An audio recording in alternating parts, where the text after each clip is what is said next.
તો સુરત સહિત રાજ્યમાં અવિરત વરસાદ વરસતા લોકોનું જનજીવન પ્રભાવિત થયું છે। સુરતમાં મેઘરાજાની તોફાની બેટિંગ થતા રોડ રસ્તા પર પાણી ફરી વળ્યું હતું, જ્યારે શહેરના નીચાણવાળા વિસ્તારોમાં ઢેચણસમાં પાણી ભરાયા હતા। ઉપરવાસમાં ભારે વરસાદ ખાબકતા સુરત ગ્રામ્ય નદી, નાળા અને ચેકડેમ ઓવરફ્લો થયા છે। માંડવીની વેરહ નદી પર આવેલો ગોરધા ડેમ ઓવરફ્લો થતા ગામના લોકો સંપર્ક વિહોણા બન્યા હતા।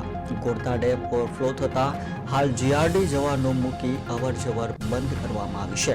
ગામના લોકો જનજરૂરિયાતની વસ્તુઓ માટે લાંબા રસ્તા પરથી પસાર થવા મજબૂર બન્યા છે।